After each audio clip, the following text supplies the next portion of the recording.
अस्सलामु अलैकुम वरहमतुल्लाहि वबरकातुहू। मैं हूं आपका दोस्त फ़िदा हुसैन क़ासमी।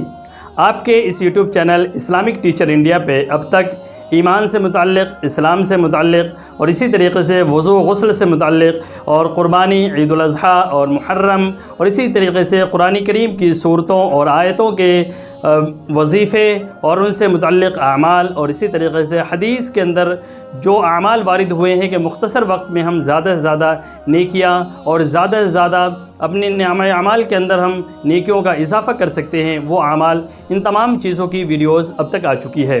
वो तमाम वीडियोज़ की प्ले लिस्ट बना दी गई है। आपसे गुजारिश ये है कि चैनल पर विज़िट करके प्ले लिस्ट को चेक करें और सभी वीडियोज़ को आप सभी हज़रात ज़रूर देखें। और जो हज़रात हमारे चैनल पर नए आए हैं तो वो ज़रूर हमारे इस चैनल को सब्सक्राइब कर लें ताकि इसी तरीक़े की इस्लामी वीडियोज़ और इस्लाम से मुतल्लिक़ मालूमात आप तक पहुँच सके और जब भी हम कोई भी वीडियो डालें तो आपको उसकी नोटिफिकेशन मिल सके। आज की वीडियो में मैं नमाज के मुताल्लिक़, नमाज की अहमियत और उसकी फ़जीलत के बारे में मुख्तसरन जो ख़ास फ़ज़ाइल है वो आपके सामने बयान करने जा रहा हूँ।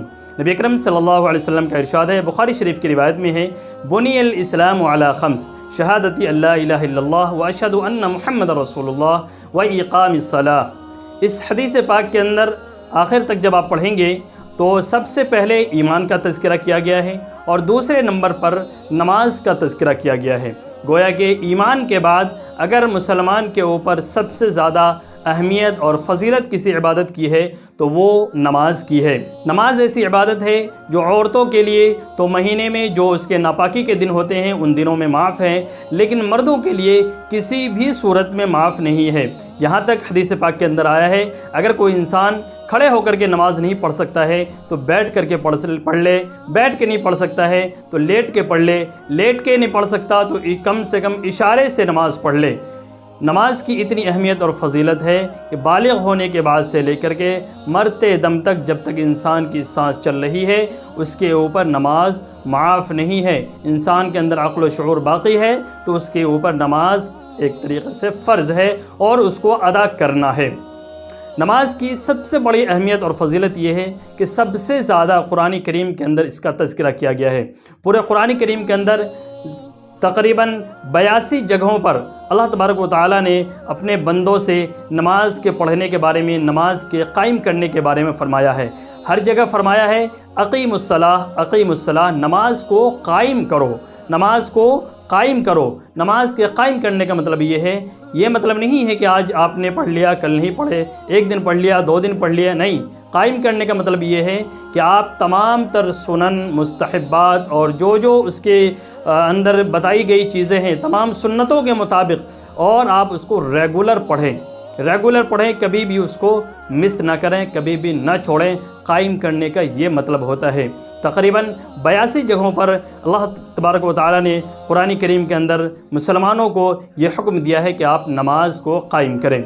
इसी तरीके से इसकी एक बहुत बड़ी अहमियत और फ़जीलत ये भी है कि अल्लाह तबारक व तआला ने तमाम इबादतें इस दुनिया के अंदर नाजिल फरमाई है। तमाम इबादतों की फ़र्जियत इस दुनिया के अंदर हुई है, लेकिन जब नमाज का नंबर आया तो नबी अकरम सल्लल्लाहु अलैहि वसल्लम को अल्लाह तबारक व तआला ने इस दुनिया से उठा करके अर्श पर बुलाया, मेराज के सफ़र में बुलाया और वहाँ जा कर के तोहफ़े के तौर पर अल्लाह तबारक व तआला ने नमाज अता की और 50 नमाज़ें अता की और उसके बाद आखिर में कम करके 5 वक्त की नमाज रह गई।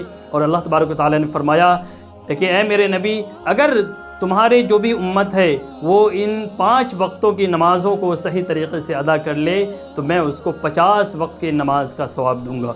तो ये इस नमाज की अहमियत है जो नमाज अल्लाह तबारक व तआला ने हम सबको दी है। नमाज एक ऐसी चीज़ है कि जिसके ज़रिए से हम अल्लाह तबारक व तआला से अपने तमाम मुश्किलात को हल करा सकते हैं। किसी भी परेशानी के अंदर अगर आप मुब्तला हैं तो नमाज के ज़रिए अल्लाह तबारक व तआला से लौ लगाएँ, इंशाअल्लाह आपकी ज़रूर वो परेशानी दूर हो जाएगी।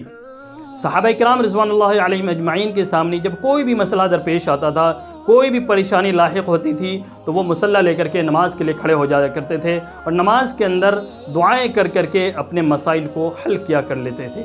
अगर हम और आप भी इसी तरीक़े का ईमान बना लें और उसी तरीक़े का ईमान बना लें जैसा सहाबा ने बनाया था तो आज भी ये काम हो सकता है, लेकिन उसके लिए हम सबको बहुत मेहनत करनी होगी, बहुत कोशिश करनी होगी, अपने ईमान को बहुत मज़बूत करना होगा, अपने अमाल को हमें मज़बूत करने होंगे। ایک حدیث پاک کے اندر نبی اکرم صلی اللہ علیہ وسلم نے ارشاد فرمایا مفتاح الجنتی الصلاۃ۔ مسند احمد کی روایت کے اندر ہے، نبی اکرم صلی اللہ علیہ وسلم نے ارشاد فرمایا کہ جنت کی کنجی یعنی چابی نماز ہے۔ جس طریقے سے کسی گھر کے اندر جب تالا لگا دیا گیا ہے، اس کو لاک کر دیا گیا ہے، تو اس کو کھولنے کے لیے چابی کی ضرورت پڑتی ہے، اسی طریقے سے جنت بھی ایک بند مکان ہے جس کے اندر تالا لگا ہوا ہے، لاک لگا ہوا ہے۔ جس کے پاس نماز کی چابی ہے تو وہ اب اس تالے کو کھول کر کے اس کے دروازے پر، اس کے گیٹ پر جو تالا لگا ہوا ہے اس کو کھول کر کے جنت کے اندر داخل ہو سکتا ہے۔ اور اگر جس کے پاس نماز نہیں ہے، گویا کہ اس کے پاس جنت کی چابی نہیں ہے، تو وہ جنت کے اندر داخل نہیں ہو سکتا۔ حضرت انس رضی اللہ عنہ سے مروی ہے، انہوں نے فرمایا، نسائی شریف کی روایت کے اندر مذکور ہے، اللہ کے نبی صلی اللہ علیہ وسلم نے ارشاد فرمایا جعل قرۃ عینی فی الصلاۃ، فرمایا کہ میری آنکھوں کی ٹھنڈک نماز کے اندر رکھی گئی ہے۔ تو نماز کو پڑھنا ایک طریقے سے اللہ کے نبی صلی اللہ علیہ وسلم کی آنکھوں کو ٹھنڈک پہنچانا ہے۔ اسی طریقے سے آخری کلام جو نبی اکرم صلی اللہ علیہ وسلم نے فرمایا ہے اس دنیا کے اندر پردہ فرمانے سے پہلے، وہ الصلاۃ ہے۔ اللہ کے نبی صلی اللہ علیہ وسلم ہمیں نماز کا اہتمام آخری وقت میں بھی کرتے ہوئے دیکھنا چاہتے تھے، اسی لیے آخری وقت میں بھی وہ نماز کی طرف ہمیں دعوت دے کر کے نماز کی اہمیت کو بتا کر گئے ہیں اس دنیا سے۔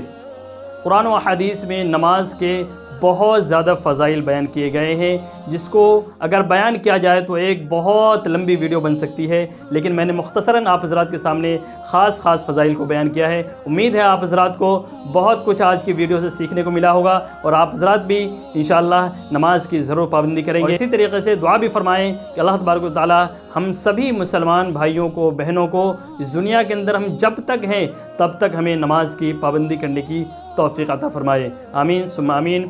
مجھے بھی آپ حضرات اپنی دعاؤں کے اندر یاد رکھیں۔ السلام علیکم ورحمۃ اللہ وبرکاتہ۔